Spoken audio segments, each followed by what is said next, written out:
पूर्व Mumbai police commissioner Parambir Singh की याचिका पर सुप्रीम कोर्ट में सुनवाई। परमबीर को राहत। सुप्रीम कोर्ट ने कहा जांच में करें सहयोग, नहीं होगी आपकी गिरफ्तारी। परमबीर के वकील ने सुप्रीम कोर्ट में कहा कि मेरे पास नए डीजीपी का टेप है जिसमें मुझसे पूर्व गृह मंत्री के विरुद्ध शिकायत वापस लेने को कहा गया। ऐसा नहीं करने पर केस की धमकी दी गई। चांदीवाल कमेटी के सामने पेश हुआ सचिन वाजे। महाराष्ट्र सरकार ने परमबीर सिंह के देशमुख पर लगाए आरोप की जांच के लिए बनाया है ये कमीशन। मुंबई हाईकोर्ट से नवाब मलिक को राहत। समीर वानखेड़े के परिवार के बारे में ट्वीट करने से रोकने से अदालत ने इनकार किया।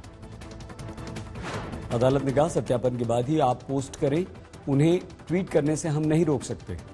नवाब मलिक ने जारी की वानखेड़े की टोपी वाली तस्वीर, लिखा कबूल है।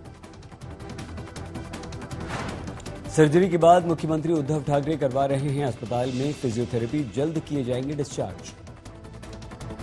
किसान आंदोलन खत्म होने के बाद ओवैसी ने की सीए एनआरसी को निरस्त करने की मांग।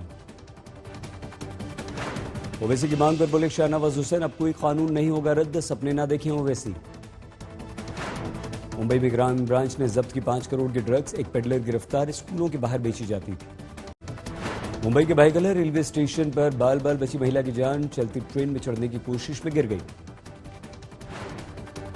महाराष्ट्र के उल्लासनगर में पति पत्नी ने फांसी लगाकर जान दी। पंढरपुर की यात्रा से लौटने के बाद आत्महत्या कर ली। वाशिम जिले के रिसोड शहर में शादी का सामान किराए पर देने वाले गोदाम में सिलेंडर के अंदर विस्फोट, एक की मौत, 2 घायल।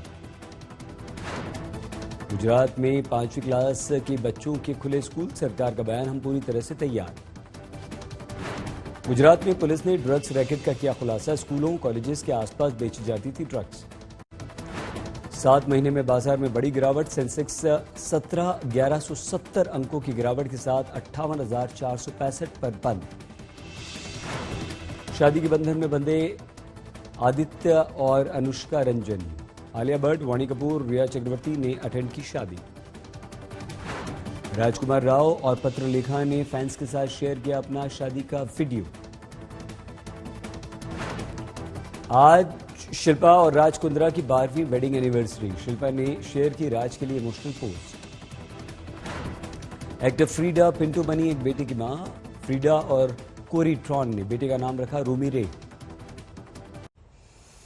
नमस्कार, आप देख रहे हैं आज तक, आपके साथ मैं हूं सईद अंसारी। स्वागत है आपका मुंबई मेट्रो में। मुंबई के पूर्व पुलिस कमिश्नर परमबीर सिंह को सुप्रीम कोर्ट से बड़ी राहत मिली है। सुप्रीम कोर्ट ने परमबीर सिंह को गिरफ्तारी से राहत दी है, लेकिन जांच में सहयोग करने को कहा है। अदालत में परमबीर सिंह के वकील ने कहा कि परमबीर सिंह को मुंबई में जान का खतरा है, उन्हें मुंबई आने से डर लगता है। सुप्रीम कोर्ट ने इस बात पर हैरानी जताई कि मुंबई के पूर्व पुलिस कमिश्नर को अपने ही शहर में डर लगता है। मुंबई शहर की कानून व्यवस्था जिस अधिकारी के हाथ में रही हो, उसे ही वहां लौटने से डर लगता है ना हैरानी की बात। मुंबई पुलिस के पूर्व कमिश्नर परमबीर सिंह की याचिका पर आज सुप्रीम कोर्ट में सुनवाई हो रही थी। परमबीर सिंह के वकील ने कोर्ट में कहा कि उन्हें मुंबई में जान का खतरा है, इसलिए वो वहां नहीं जा रहे। इस पर कोर्ट ने कहा कि ये हैरान करने वाली बात है कि मुंबई के पूर्व पुलिस कमिश्नर को मुंबई आने और रहने में डर लगता है। परमबीर सिंह ने सुप्रीम कोर्ट में संरक्षण के लिए याचिका दायर की है। पिछली सुनवाई के दौरान कोर्ट ने कहा था कि जब तक परमबीर सिंह ये नहीं बताते कि वो कहां हैं, तब तक उन्हें संरक्षण नहीं दिया जा सकता। आज सुनवाई के दौरान परमबीर सिंह के वकील ने सुप्रीम कोर्ट को बताया परमबीर सिंह भारत में ही हैं और उनके नेपाल जाने की बातें गलत हैं। वो सीबीआई के सामने पेश होने को भी तैयार हैं। परमबीर सिंह कहीं फरार नहीं होना चाहते। वो जैसे ही महाराष्ट्र पहुंचेंगे, उनको पुलिस से खतरा होगा। उनको सिर्फ गिरफ्तारी ही नहीं बल्कि जान का भी खतरा है। परमबीर सिंह के वकील ने कहा कि उनके ऊपर अनिल देशमुख के खिलाफ केस वापस लेने का दबाव है और ऐसा नहीं करने पर उन पर कई केस दर्ज करने की धमकी दी जा रही है।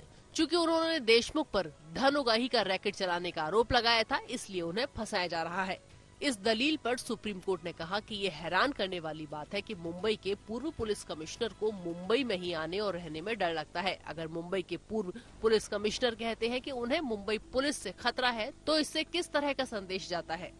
इसके बाद सुप्रीम कोर्ट ने राहत देते हुए परमबीर सिंह की गिरफ्तारी पर रोक लगा दी है। अब इस मामले में 6 दिसंबर को अगली सुनवाई होगी। प्रोटेक्शन उनको दी है कोर्ट ने, तो उनका ये मानना है कि वो किसी भी इंडिपेंडेंट एजेंसी के आगे जाने के लिए तैयार है। Once he is protected, let's see. इस समय परमबीर सिंह के खिलाफ महाराष्ट्र में वसूली के कई मामले दर्ज हो चुके हैं। एक मामले में तो परमबीर सिंह को कोर्ट ने भगोड़ा भी घोषित कर दिया है। परमबीर सिंह के वकील ने कोर्ट में कहा कि उनसे वरिष्ठ पुलिस अधिकारी ने देशमुख के खिलाफ केस वापस लेने को कहा था।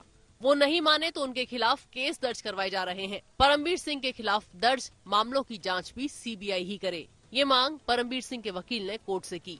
जो इनके खिलाफ विक्टिमाइजेशन हो रही है, स्पेशली जब से उन्होंने सीबीआई को लेटर लिखी, जब उनके श्री संजय पांडे के साथ कन्वर्सेशन हुई जिसमें उनको कहा गया कि अगर आप अपनी कंप्लेंट वापस ले लेते हैं 19 मार्च की against the then home minister, then things can be settled for you. जैसे ही इन्होंने सीबीआई को लेटर लिखी है कि the then commissioner police has told him to withdraw his letter, तो उनके बाद एक एक करके पर्चे दर्ज होने शुरू हुए, और वो भी उन लोगों की तरफ से जिनके खिलाफ as a senior as superior ये एक्शन ले चुके हैं, या कोई एक्सटॉर्शनिस्ट हैं, कोई बुकीज हैं। अब वो 5-5 साल के इंसिडेंट्स को बता के एफआईआर रजिस्टर हो रही हैं, और अगर ऐसे एक पुलिस ऑफिसर के खिलाफ जिन्होंने कुछ एक्शन लिया हो, उनके खिलाफ अगर ऐसे एफआईआर रजिस्टर होनी शुरू हो जाए, specially through criminals, then what will be the moral of the police then. इस साल मार्च में एंटीलिया केस में सचिन वाजे का नाम आने के बाद मुंबई कमिश्नर पद से परमबीर सिंह को हटाकर डीजी होमगार्ड बना दिया गया था। उसके बाद परमबीर सिंह ने मुख्यमंत्री उद्धव ठाकरे को खत लिखकर तत्कालीन गृह मंत्री अनिल देशमुख पर 100 करोड़ की वसूली का आरोप लगाया था। परमबीर सिंह ने बॉम्बे हाई कोर्ट में देशमुख के खिलाफ पीआईएल भी दायर की। कोर्ट के आदेश पर जांच करके सीबीआई ने देशमुख के खिलाफ केस दर्ज किया। देशमुख की गृह मंत्री की गद्दी चली गई। सीबीआई के बाद ईडी ने मनी लॉन्ड्रिंग का केस दर्ज कर जांच शुरू कर दी और देशमुख गिरफ्तार हो गए। वो इस समय जेल में है। दिल्ली से संजय शर्मा और मुंबई से साहिल जोशी के साथ आज तक ब्यूरो। महाराष्ट्र के कैबिनेट मंत्री नवाब मलिक ने समीर वानखेड़े के विरुद्ध किए गए ट्वीट दुर्भावना से प्रेरित हैं, पर नवाब मलिक को वानखेड़े के विरुद्ध बोलने, लिखने या ट्वीट करने से रोका नहीं जा सकता। बस वो जो कहें उसकी सत्यता परख लें। बॉम्बे हाईकोर्ट ने नवाब मलिक के पक्ष में यह बड़ा फैसला दिया। समीर वानखेड़े के पिता की याचिका पर यह फैसला आया। समीर के पिता ने मांग की थी कि नवाब मलिक को उनके परिवार के सदस्यों के विरुद्ध बोलने पर रोका जाए। अदालत ने कहा, हम नहीं रोक सकते। मुंबई के क्रूज ड्रग केस में एक्टर शाहरुख खान के बेटे आर्यन खान की गिरफ्तारी के बाद से ही महाराष्ट्र के कैबिनेट मंत्री नवाब मलिक एनसीबी के जोनल हेड समीर वानखेड़े पर हमलावर हो गए हैं। अक्टूबर महीने से ही नवाब मलिक रोजाना वानखेड़े की कुंडली निकालकर बैठते और उनके धर्म से लेकर नौकरी, शादी, बहन, पिता सब में झोल निकालते। आखिरकार मलिक के हमलों से आहत होकर समीर वानखेड़े के पिता ध्यानदेव वानखेड़े बॉम्बे हाईकोर्ट चले गए। उन्होंने मलिक पर 1.25 करोड़ रुपए का मानहानि का मुकदमा ठोकते हुए कोर्ट से मांग की कि मलिक को उनके परिवार के खिलाफ लिखने, बोलने, ट्वीट करने से रोका जाए। वानखेड़े की याचिका का विरोध करते हुए मलिक के वकीलों ने कोर्ट में कहा, संविधान के आर्टिकल 21 में निजता का अधिकार, जीवन के अधिकार और स्वतंत्रता के अधिकार में अंतर्निहित है। एक नागरिक को अपनी निजता को सुरक्षित रखने का अधिकार है। लेकिन नवाब मलिक ने आरोप ध्यानदेव वानखेड़े के बेटे समीर वानखेड़े के बारे में लगाए हैं, जो सरकारी अधिकारी है। समीर वानखेड़े के खिलाफ की गई नवाब मलिक की प्रेस कॉन्फ्रेंस जनता को वानखेड़े के 2 पहलुओं के बारे में जागरूक बनाने के लिए थी। पहली कि वो जन्म से मुसलमान हैं और उन्होंने खुद को दलित बताकर फर्जी तरीके से आरक्षण के जरिए सरकारी नौकरी हथिया ली। दूसरा, एनसीबी की ओर से दायर की गए मुकदमों में समीर अवैध ढंग से उगाही किया करते थे। कोर्ट ने मलिक के वकील की दलीलें सुनने के बाद कहा कि नवाब मलिक को वानखेड़े के खिलाफ पोस्ट करने से नहीं रोका जा सकता। अगर समीर वानखेड़े के पास निजता का अधिकार है तो नवाब मलिक के पास भी अभिव्यक्ति की आजादी है। हालांकि नवाब मलिक तथ्यों को परख कर ही ऐसा करें। कोर्ट ने यह भी कहा कि मलिक के ट्वीट भी दुर्भावना और निजी दुश्मनी से प्रेरित थे। गौरतलब है कि इस साल समीर वानखेड़े ने एक केस में नवाब मलिक के दामाद समीर खान को गिरफ्तार किया था और वो करीब 8 महीने जेल में रहने के बाद बेल पर रिहा हुए। आजादी सभी नागरिकों का मौलिक अधिकार है। जिम्मेदारी से कोई बोले तो उस पर पहरा या पाबंदी नहीं लगाई जा सकती। उच्च न्यायालय के निर्णय का हम स्वागत करते हैं और निश्चित रूप से अन्याय के खिलाफ हमारी लड़ाई जारी रहेगी। सत्यमेव जयते। वैसे आज भी नवाब मलिक ने वानखेड़े को लेकर ट्वीट किया। उन्होंने एक फोटो शेयर कर दावा किया कि ये फोटो वानखेड़े के निकाह की है। उन्होंने फोटो के साथ कैप्शन दिया, निकाह नामा पर साइन करते हुए समीर दाऊद वानखेड़े की तस्वीर। इसके बाद उन्होंने समीर वानखेड़े के कथित निकाह नामा की फोटो भी शेयर की और लिखा, कबूल है, कबूल है, कबूल है। ये क्या किया तूने समीर दाऊद वानखेड़े। विद्या, मुंबई, आज तक। किसान आंदोलन चल रहा है और उसे राजनीतिक मोड़ देने की कोशिश भी हो रही है, क्योंकि अब विपक्षी दलों ने सीए एनआरसी के विरुद्ध जंग छेड़ दी है।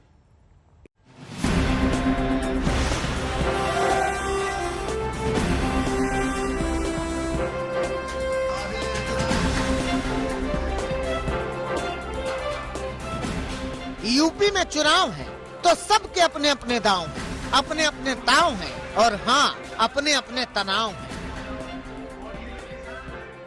कृषि कानूनों की वापसी पर किसानों को लगता है कि उन्होंने सरकार को झुका लिया, तो किसानों के कंधे पर कुछ नेता सवार होने की कोशिश में लगे हैं। उनमें से एक है असदुद्दीन ओवैसी। यूपी चुनावों में उम्मीदवार उतार रहे ओवैसी ने कृषि कानूनों पर किसानों की कामयाबी के बाद सीएए और एनआरसी पर सरकार विरोधी सुर अलापा है। अगर एनपीआर और एनआरसी का कानून बनाएंगे तो हम दोबारा रोड पे निकलेंगे, यहीं पर भी शाहीन बाग बनेगा इंशाअल्लाह ताला, याद रखना। ओवैसी की इस मांग पर बीजेपी बिफर पड़ी। शहनवाज हुसैन ने साफ किया कि ओवैसी भ्रम न पैदा करें। असदुद्दीन ओवैसी भ्रम पैदा न करें। किसी शर्त पर कोई कानून जो वो बता रहे हैं सीए और वो वापस होने वाला नहीं है। वो किसी के न नुकसान के लिए है, बल्कि वो लोग जो धर्म के नाम पे प्रताड़ित थे उनको नागरिकता देने वाला है। ओवैसी इसी तरह का भ्रम फैलाते रहते हैं, उससे कोई फर्क नहीं पड़ता। किसान नेता इस बयान का मतलब ये निकाल रहे हैं कि ओवैसी किसानों के मुद्दे से ध्यान भटकाने की कोशिश कर रहे हैं। शाहीन बाग बनाने की बात करके वो यूपी चुनाव में ध्रुवीकरण बढ़ाने की कोशिश कर रहे हैं। सुनिए ओवैसी के इस बयान पर किसान नेता राकेश टिकैत से पूछा गया तो उन्होंने कैसे ओवैसी और बीजेपी की सियासी रिश्तेदारी तय कर दी।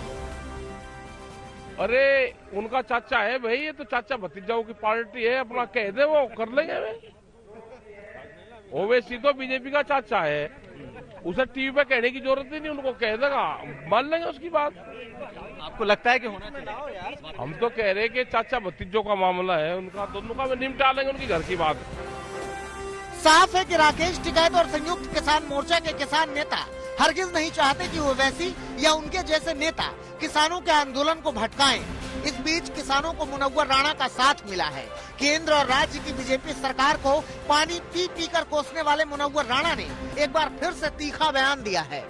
हालांकि उन्होंने ये कहा कि हमारी तपस्या में कुछ कमी रह गई होगी, लेकिन कहा यह जा सकता है कि उनसे कोई गुनाह हो गया था जिससे 700 किसान खत्म हो गए। सबसे ज्यादा शर्म की बात ये हुई कि ये जो गृह राज्य मंत्री है, इसके बेटे ने जिस तरह जिंदा किसानों को कुचला है, अगर कोई दूसरा मुल्क होता तो ये गृह राज्य मंत्री और उसके बेटे को फांसी पे चढ़ा दिया जाता। किसानों ने भले ही अपने मंच पर कभी किसी सियासी दल के नेता को जगह नहीं दी, मगर चुनावों में बीजेपी का विरोध करने का ऐलान इसे सियासी बना देता है। कृषि कानूनों की वापसी के बाद राकेश टिकैत सीधे तौर पर अब इस पर बयान नहीं दे रहे। ऐसा नहीं होगा कि सरकारी टीवी पे घोषणा कर दी और देश ने मान ली, ऐसा नहीं है। बातचीत के निपटाओ इसको, बातचीत से। इस पे भी कह रहे हैं कि पार्लियामेंट में आएगा जल्दी, इसके लिए आज बैठक भी हो रही है। एमएसपी पे कौन करेगा? जो हर रोज किसान को नुकसान हो रहा है उस पर कौन करेगा? दरअसल आगे पंजाब, यूपी और उत्तराखंड के चुनाव हैं। वहीं किसान अब भी आंदोलन पर अड़े हैं और एमएसपी की गारंटी की मांग कर रहे हैं, जो पंजाब हरियाणा के किसानों की सबसे बड़ी मांग है। लिहाजा किसान आंदोलन पर आगे भी सियासी रंग चढ़ने के आरोप लग सकते हैं। आशीष और अभिषेक मिश्रा के साथ कुमार अभिषेक, लखनऊ, आज तक।